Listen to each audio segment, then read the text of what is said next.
नाज़रीन, मौजूदा फलस्तीन इसराइल जंग के तनाजुर में एक बहुत बड़ी और अजीबोगरीब और दिल दहला देने वाली पेशरफ्त सामने आ रही है, जिसने हर साहिब ईमान को शदीद परेशानी और तशवीश में मुब्तला कर दिया है।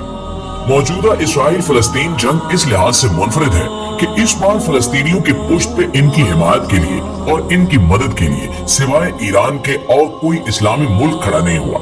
इसके साथ साथ तकरीबन तमाम के तमाम इस्लामी ममालिक इस बार खुलकर इसराइल की हिमायत करते नजर आ रहे हैं।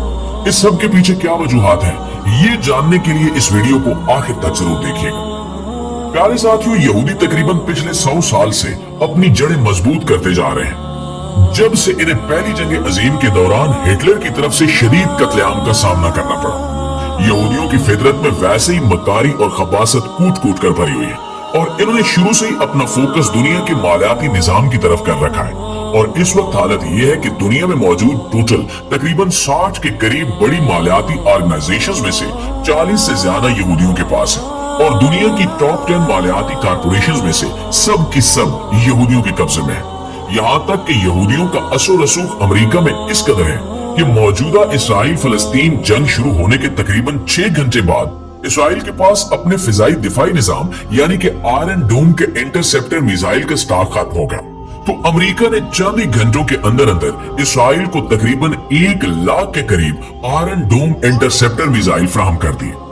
आप इस बात से अंदाजा लगा सकते हैं कि यहूदियों का अमेरिका के अंदर किस कदर असर रसूख है। एक तरफ अमेरिकी हुकूमत इसराइल की इस तरह से इमदाद कर रही है, जबकि दूसरी जानिब खुद अमेरिका के अंदर फलस्तीनियों के हक में और इसराइल के खिलाफ बड़े पैमाने पर मुजाहरे हो रहे हैं। हम यूरोपीय ममालिक की बात न भी करें तब भी हमारा मकसद पूरा हो जाएगा, लेकिन यूरोपीय ममालिक की बात इंसानियत के नाम पे ही सही, लेकिन कम अज कम इन मुनाफिकीन को गैरत दिलाने के लिए की जा रही है कि जिनकी गैरत दीन फरोशी का मंजन बेचते बेचते सो चुकी है। दोस्तों, सिर्फ अमेरिका ही पे मौकूफ नहीं बल्कि पूरी दुनिया के तकरीबन तमाम यूरोपीय ममालिक में फलस्तीनियों के हक और इसराइल के खिलाफ रैलियां निकल रही हैं। यहाँ तक कि वो ममालिक जिन्होंने नबी अकरम सल्लल्लाहु अलैहि वसल्लम के गुस्ताखाना खाके भी शाया किए, वहाँ पे भी फलस्तीनियों के हक में बड़ी बड़ी रैलियां निकल रही हैं। और ये वो वहाँ पे बसने वाले मुसलमान नहीं निकाल रहे बल्कि ईसाई निकाल रहे हैं, जिन्हें इस मसले की नजाकत का पूरी तरह से एहसास है और वो इस मामले में फलस्तीन को हर तरह से हक पे समझते हैं। इन ममालिक में डेनमार्क, स्वीडन, नॉर्वे और फ्रांस समेत कई और ममालिक भी शामिल हैं। इसके अलावा न्यूजीलैंड और ऑस्ट्रेलिया भी इनके साथ है। ऐसे यूरोपीय ममालिक जिनका नाम सुनना भी गवारा नहीं करते, वो ममालिक भी इस मामले पर खुलकर इसराइल की हिमायत करते नजर आ रहे हैं, जबकि दूसरी जानिब इस्लाम के बड़े बड़े ममालिक इसराइल की खुलकर हिमायत कर रहे हैं। इस्लामी दुनिया में सबसे बड़ी और ताकतवर मिलिट्री रखने वाला यानी तादाद के एतबार से सबसे ज्यादा फौज रखने वाला मिस्र है, जो इसराइल और फलस्तीन दोनों का हमसाया है और जिसने इसराइल के साथ बरसों पहले ही कॉन्ट्रैक्ट कर रखा है कि फलस्तीन के खिलाफ या अरबों के खिलाफ किसी भी जंग की सूरत में मिस्र की आर्मी इसराइल के साथ मिलकर लड़ेगी। यहाँ तक कि मिस्र ने तकरीबन 2 दहाइयों से गजा का बॉर्डर इस हद तक सील कर रखा है कि वहाँ पे अनाज का एक दाना भी गजा में नहीं जा सकता और गजा वालों की मुकम्मल जिंदगी इस वक्त इसराइल के रहमो करम पर है। अगर वो वहाँ पे अनाज, खुराक, बिजली और पानी न दे तो गजा वाले शायद चंद दिन भी न निकाल पाए।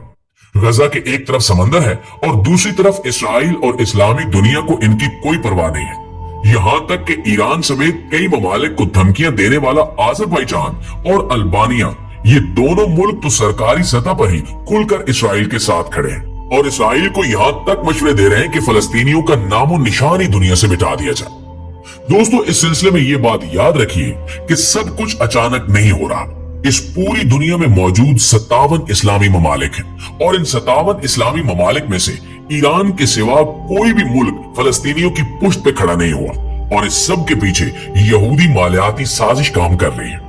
यहाँ पे नबी अकरम सल्लल्लाहु अलैहि वसल्लम की एक हदीस का जिक्र करना जरूरी है, जिसमें उन्होंने फरमाया कि आखिरी वक्त में दुनिया की कौमें तुम लोगों पर हमला आवर होने के लिए दूसरी कौमों को ऐसे दावत दिया करेंगी जैसे किसी को खाने पे बुलाया जाता है।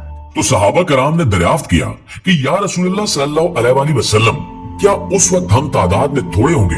तो आप सल्लल्लाहु अलैहि वसल्लम ने फरमाया कि नहीं, तुम तादाद में बहुत ज्यादा होगे, लेकिन तुम्हारी मिसाल उस खसो खाशात के तिनकों की तरह होगी जो सैलाब के सामने बह जाते हैं और जितने मर्जी ज्यादा हो सैलाब को नहीं रोक सकते। इस पर सहाबा कराम ने दरियाफ्त किया कि या रसूलल्लाह सल्लल्लाहु अलैहि वसल्लम, ऐसा क्यों होगा? तो आप सल्लल्लाहु अलैहि वसल्लम ने फरमाया कि ऐसा इसलिए होगा कि तुम्हें वहन की बीमारी हो जाएगी। सहाबा कराम ने पूछा कि या रसूलल्लाह वहन क्या है? तो आप सल्लल्लाहु अलैहि वसल्लम ने इरशाद फरमाया कि दुनिया की मोहब्बत और मौत से नफरत वहन है। नाज़रीन, मज़कूरा बाला हदीस की रोशनी में हम लोग साफ तौर पर देख सकते हैं कि यहूद ने बड़ी आसानी के साथ हम मुसलमानों को पैसे की दौड़ के पीछे लगाकर दुनियावी असबाब में उलझा दिया है, और अब हम फलस्तीनियों की तहरीक आजादी और इनकी जदोजहद को भी इनकी बेवकूफी करार दे रहे हैं। और ये सब कुछ अचानक नहीं हो रहा, बल्कि इसके पीछे यहूदियों की 100 साल की मेहनत शामिल है, और ये 100 साल की मेहनत का फल इन्हें इस जंग में मिलता हुआ नजर आ रहा है कि इनका वज़ीर दाखिला इस बात का ऐलान कर रहा है कि हम फलस्तीन में इंसान नुमा जानवरों से लड़ रहे हैं और हमें किसी किस्म के इखलाकियात की कोई परवाह नहीं है और हम इन्हें मिटा कर ही दम लेंगे। लेकिन इस बयान पे किसी जानिब से भी चूरो चरा की आवाज नहीं आई और सब इस्लामी ममालिक अपनी अपनी मस्ती में मगन है। इन्हें सिर्फ ये डर है कि किसी तरह से फलस्तीनियों के साथ खड़े हुए तो हमारे पेट पे लात न पड़ जाए, हमारी आमदनी खत्म न हो जाए, हम भूखे न मर जाए। ये वही दुनिया की मोहब्बत और मौत से नफरत है जिसका इशारा नबी अकरम सल्लल्लाहु अलैहि वसल्लम ने फरमाया था, और ये आखिरी जमाने की निशानियां हैं। प्यारे साथियों, नबी अकरम सल्लल्लाहु अलैहि वसल्लम का इरशाद मुबारक है कि जब दज्जाल इस दुनिया में ज़हूर कर जाएगा तो बहुत कम मुसलमान ऐसे होंगे जो उसको पहचान सकेंगे और इसके खिलाफ खड़े होंगे। बाकी तमाम के तमाम मुसलमान दज्जाल की फौज में शामिल हो जाएंगे और उसको खुदा भी मान लेंगे। अब आप इस्लामी दुनिया की हालत का तस्वुर कीजिए और अंदाजा लगाइए कि दज्जाल की आमद की राह किस कदर हमवार हो चुकी है। यहूदियों का पैसा, इनकी ताकत और बावजूद महदूद तादाद में होने के दुनिया पे इनकी बर्तरी इस बात का मुंह बोलता सबूत है कि वो लोग दज्जाल की आमद से पूरी तरह बाखबर हैं और उसकी आमद की पूरी तरह तैयारी कर चुके हैं। और फलस्तीन वो खिता है जहां से दज्जाल को हदीस की रूह से सबसे ज्यादा मज़ाहमत का सामना करना पड़ेगा। वहां पे वो आग और आन की बारिश बरसाकर इस पूरे खित्ते को ही तहस नहस कर देना चाहते हैं। इन हालात की रोशनी में यह समझ लेना बिल्कुल ही आसान है कि आखिरी जमाने की तमाम बड़ी बड़ी निशानियां पूरी हो चुकी हैं।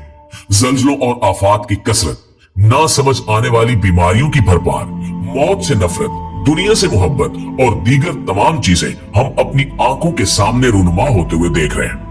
इस सब से इस बात का अंदाजा लगाना निहायत आसान है कि आखिरी जमाना अब हमारे सर पर खड़ा है और दज्जाल की आमद का वक्त बहुत नजदीक है। और दज्जाल की आमद पे इन मुसलमान मुल्कों में से कोई कैसे लड़ेगा, जबकि अभी इनकी हिम्मत 1 करोड़ से भी कम यहूदियों के सामने खड़े होकर बोलने की भी नहीं रही। और दज्जाल के पास तो ऐसे ऐसे शोबते होंगे कि वो लोगों को आसानी से गुमराह कर लेगा। अल्लाह रब्बुल इज्जत से दुआ है कि वो हमारा ईमान सलामत रखे, हमारी हक और बातिल में फर्क करने की सलाहियत को बरकरार रखे और हमें अपने रास्ते पे कलमा पढ़ते हुए वो मौत नसीब फरमाए कि जिस मौत के बाद किसी किस्म का कोई पछतावा ना हो। आमीन सुमा आमीन।